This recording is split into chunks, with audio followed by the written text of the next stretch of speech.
കാസർഗോഡ് പെരിയയിൽ കൊല്ലപ്പെട്ട യൂത്ത് കോൺഗ്രസ് പ്രവർത്തകൻ കൃപേഷിന്റെ ഗൃഹപ്രവേശനം ഇന്ന് നടക്കും. ഐബി ഈഡൻ എംഎൽഎയുടെ തണൽ ഭവന പദ്ധതിയിൽ ഉൾപ്പെടുത്തി 44 ദിവസം കൊണ്ടാണ് വീട് യാഥാർത്ഥ്യമാക്കിയത്. വീട് എന്ന സ്വപ്നം യാഥാർത്ഥ്യമാകുമ്പോഴും മകനില്ല എന്ന ദുഃഖത്തിലാണ് മാതാപിതാക്കൾ. പെരിയയിൽ കൊല്ലപ്പെട്ട കൃപേഷിന്റെ ഏറ്റവും വലിയ സ്വപ്നങ്ങളിലൊന്നായിരുന്നു ഒരു അടച്ചുറപ്പുള്ള വീട് എന്നുള്ളത്. ഇപ്പോൾ നമ്മളിരിക്കുന്നത് കൃപേഷിൻ്റെ പുതിയ വീട്ടിലാണ്. ഇന്ന് അല്പസമയത്തിന് ശേഷം ഇവിടെ ഗൃഹപ്രവേശന ചടങ്ങുകൾ ആരംഭിക്കും. ഇപ്പോൾ നമ്മോടൊപ്പം കൃപേഷിൻ്റെ അച്ഛൻ കൃഷ്ണേട്ടൻ ചെന്നു. കൃഷ്ണേട്ട, കൃപേഷിൻ്റെ ഏറ്റവും വലിയ സ്വപ്നമായിരുന്നു ഒരു അടച്ചുറപ്പുള്ള വീടെന്ന്.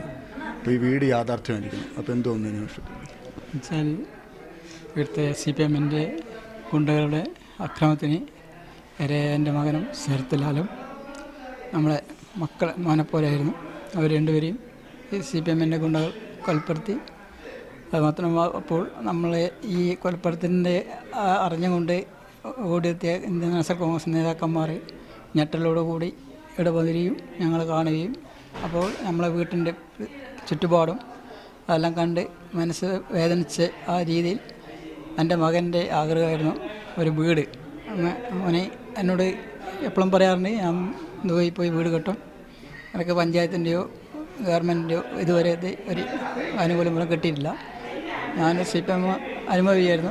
അപ്പോൾ മകൻ കോൺഗ്രസും ഞാൻ CPM അനുഭവി. അപ്പോൾ അത് വെച്ച് നമുക്ക് ഒന്നും ഇരുന്നിരുന്നു.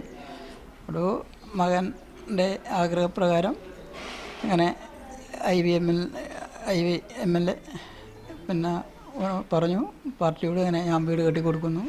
അപ്പോൾ പാർട്ടിൻ്റെ ഉത്തരവാദിത്വത്തോടു കൂടി നമുക്ക് നല്ലൊരു മനോഹരമായ സ്വപ്നം കാണാൻ പറ്റാത്ത രീതിയിൽ നല്ലൊരു വീട് അവൻ്റെ ജീവൻ കൊടുത്ത് നമുക്ക് തന്നിരിക്കുന്നു.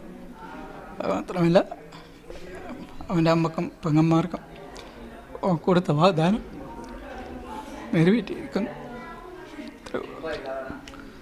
വീട് യാഥാർത്ഥ്യമാകുമ്പോഴും മകൻ കൂടെയില്ലെന്നുള്ള വിതുമ്പലിലാണ് അച്ഛനിപ്പോഴും. ആ വിഷമത്തിൽ തന്നെയാണ്.